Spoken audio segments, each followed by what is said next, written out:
Well, hello everyone, and welcome to our session today. We're so pleased you could join us for Elevate Patient Experience Excellence.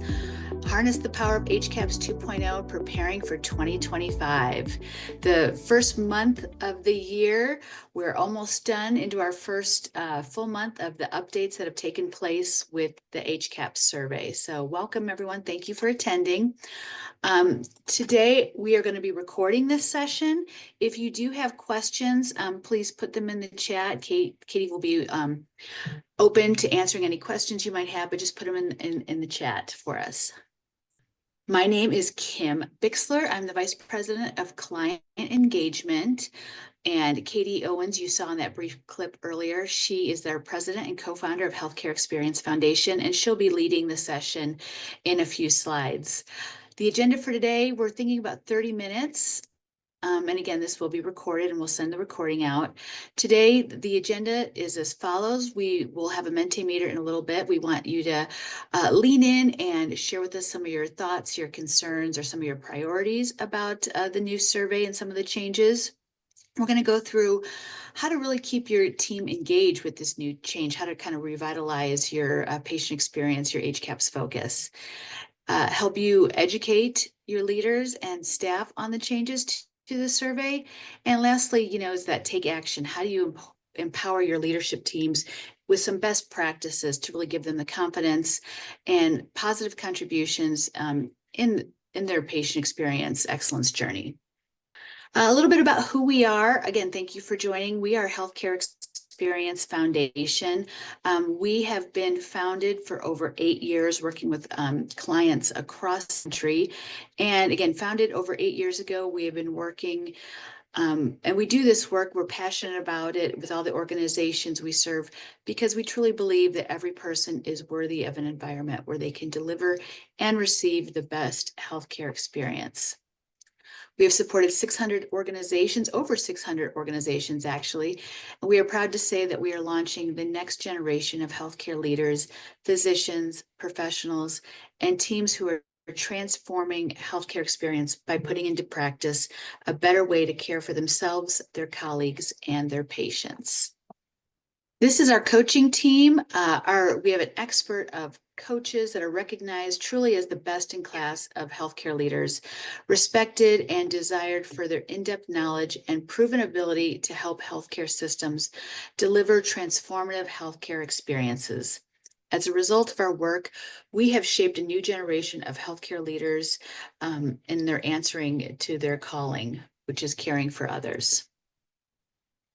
We're excited to announce we have all throughout the year, we have webinars, we have a calendar of events. Right now, we're just sharing with you our first quarter events that we have. And again, you can scan that QR code if you would like more information.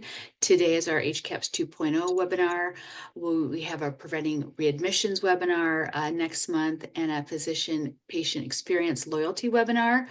And we're also really excited. I have another slide coming up about our Physician Leadership Certificate Program, which is a program for physicians where they can get some CMEs and network with each other. It's really a powerful session that we get a lot of positive results and feedback from. And lastly, our Conversation Corner.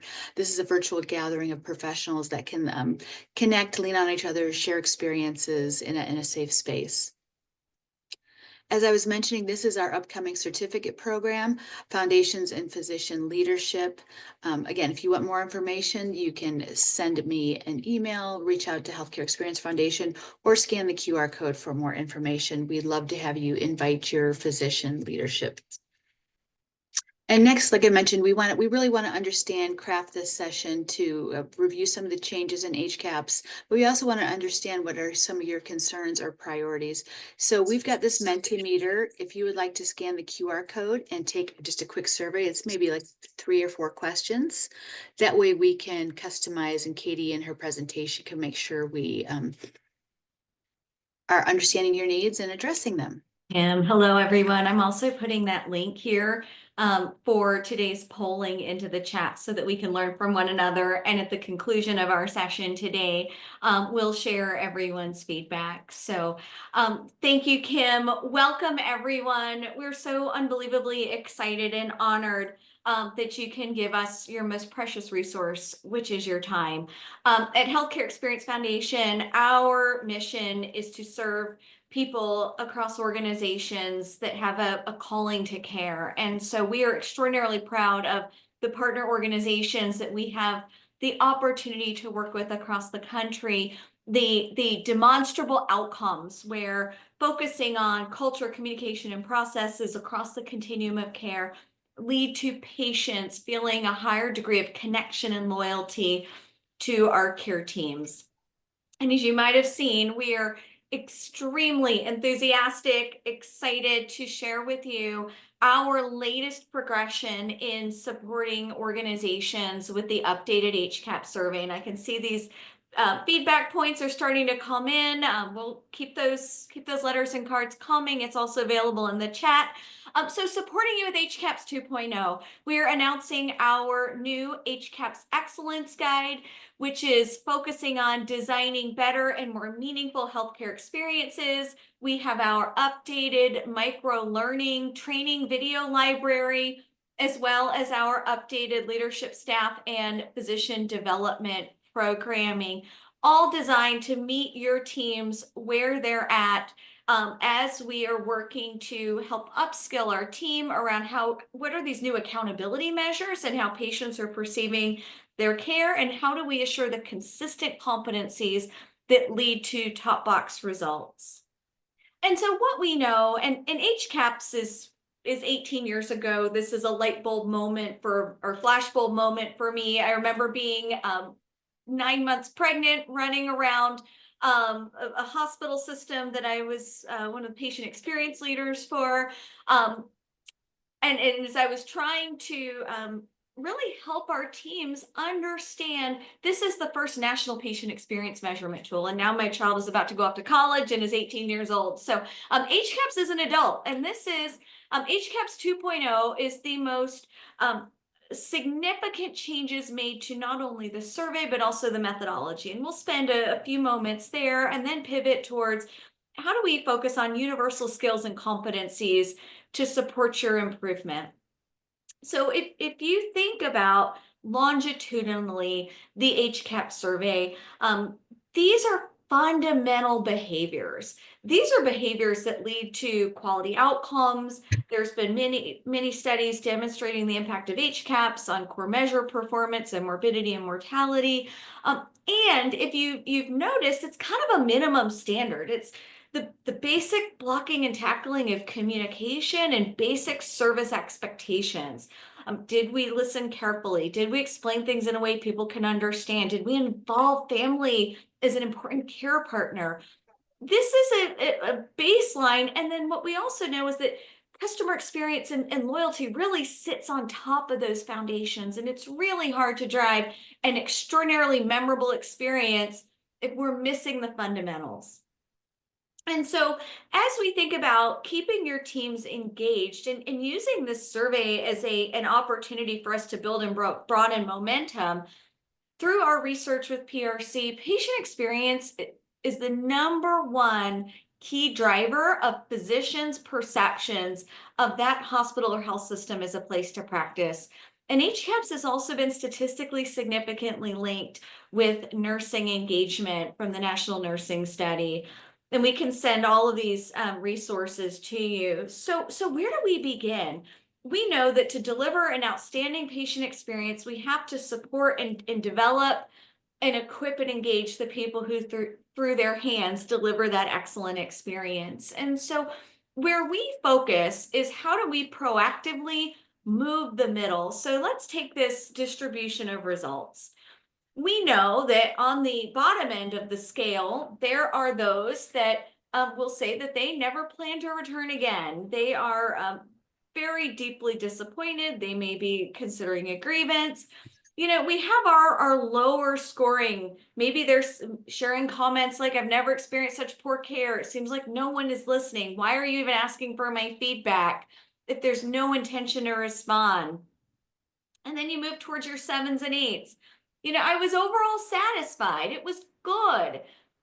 I noticed maybe during the last couple of days, the nursing care seemed to be a bit of a lower standard.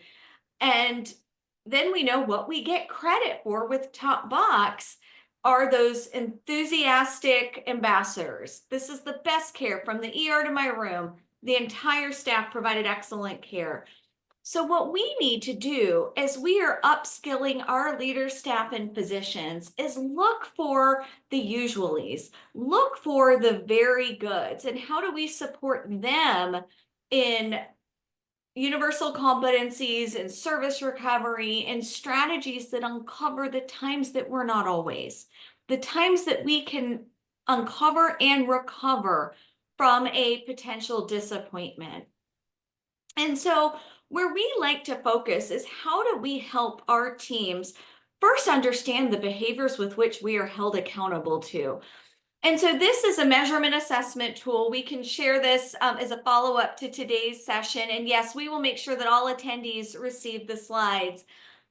How do teams understand how they are evaluated and how do they understand performance? And this is an opportunity for you to self-assess yourself, your leaders, and your staff and physicians, and look for where that variance exists, and then prioritize where that variance is going to give you the greatest gain for your investment of time and resources and effort.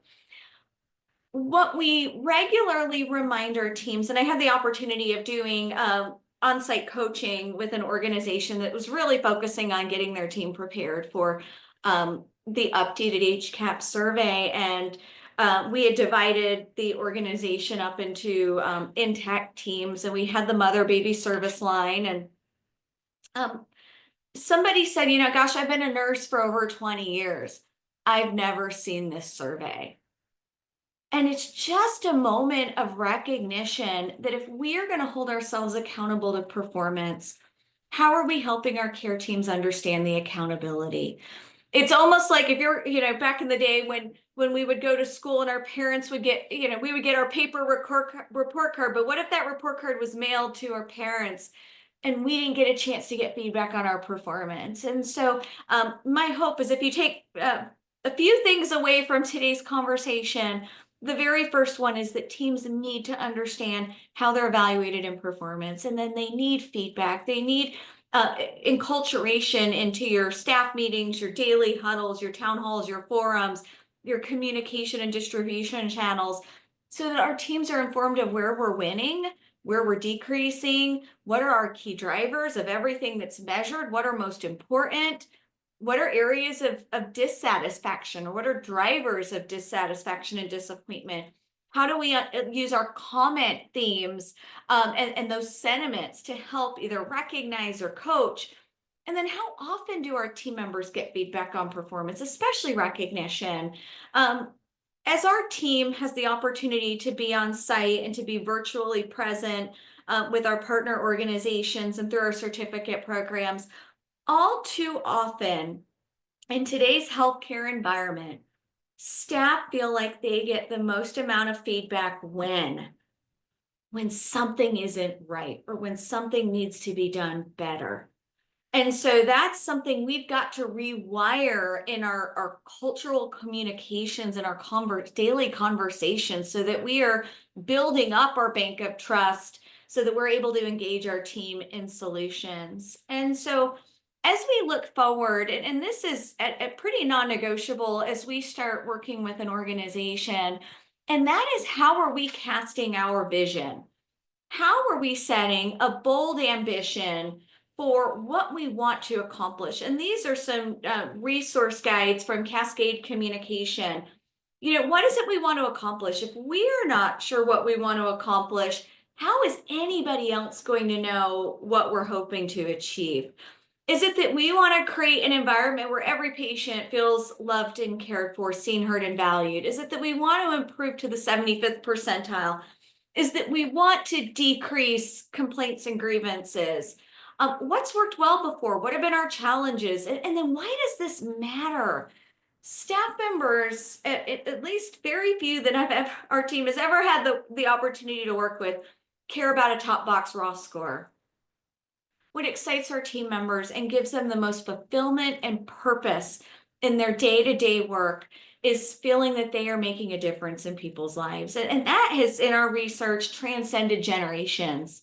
So as we have different generations in the workforce, while they may have different needs and priorities, a universal source of purpose and joy is that at the end of each day or shift, we find and can identify areas where we have made a difference in peer-to-peer relationships and caring for patients and their families. And that not only builds up our purpose, but it also deepens our welfare resilience, and the grit that we need to many times navigate some of the challenges that we're experiencing, or as we regularly say, that treadmill that's getting faster and faster at a steeper and steeper incline. And then what is success going to look like? How do we paint a picture of what winning is going to do for us as an organization? And how can we connect this to our quality and our safety and our equity initiatives? And so here's some recaps of changes, and these are going to be familiar for some of you and newer for others. So some big milestones. So the new survey, as we know, launched the 1st of January. Our calendar 2025 performance. So the play button has already been set for value-based purchasing, which will unfold in federal fiscal year 2027. And we're going to break down these milestones for you. So we have a number of measures and domains that have remained the same. There have been new or revised domains or measures. There's been some edits to responsiveness. There's an entire new domain which has folded in the quietness of the hospital environment with restfulness. We have care coordination, which as we have looked over the last decade at patient experience trends nationally, teamwork has typically been the #1 key driver of how patients evaluate the quality of their experience. And this has been a really positive recognition. And then we've added information about symptoms. We do a lot of work with post-discharge transitions through our Cares Connect program. One of those common risks that we find is patients are moving through discharge preparation, the discharge process, and then care and medication management post-discharge, is that we do a lot of drive-by teaching, and we are really one-way focused. And there's some universal strategies that we'll talk about today, where we involve the patient in their active participation. And then the care transitions domain, which candidly, we've kind of been stuck at around 50-ish% top box since that domain was introduced. And so that's been removed. Some methodology notables. There's been the addition and the recognition that in the last 18 years, I think 18 years ago, I was using a BlackBerry rolling out HCAHPS. Web surveys have become so omnipresent in our lives. And so there's now that opportunity of the web combinations. Wow, I'm combining my own words here. Mail and phone are still the acceptable term methodologies. IVR has been removed. There's been an extended data collection period. Proxy respondents are now allowed, and this is a big game changer. Previously, the only person who could complete the survey, either by phone or by mail, or IVR, which is, I mentioned, is now no longer an approved methodology, was the patient who was cared for. And so this is an important recognition that care partners have an important voice in that evaluation. And when we look at our regulatory responses, we can only go 12 items as a supplemental resource beyond the HCAHPS survey. And so there's some important timelines and milestones, and some of these may stay really far, seem far away. And then as somebody was joking today, it feels like we've already fast forward into the end of the first quarter. So this is, the days will be long, but these years are going to be short. So our, as I mentioned, our play button has been pressed. So our performance beginning now through the end of the year. So on the left column here, these are the performance periods. These are calendar years, and how those then correlate to the value-based purchasing incentive performance years, which is going to be the federal fiscal year of October through September. And so you can see consecutively how each area performance period then correlates to our value-based purchasing performance, which we know across every organization that we have the privilege of working with. Those are important dollars that we want to earn back, not just because of our fiscal responsibility, but we also know that performance on HCAHPS has an important and integral connection to star ratings and leapfrog. And so we need to move the dial, not just in top box, but across our entire distribution of results.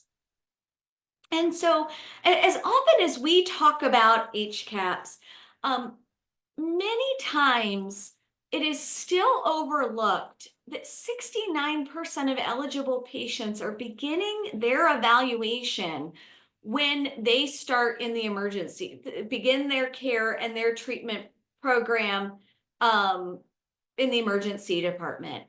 And always, and top box, is still being evaluated as the patients are bringing their after visit summaries home or trying to log into your electronic health record portal and figure out that medication management plan that seemed so simple when it was described at discharge. And then all of a sudden you're trying to manage a lot of complexities and dosage and duration and side effects that you weren't particularly paying attention to at that moment. And so we really have an opportunity to bridge the milestones in the continuum of care.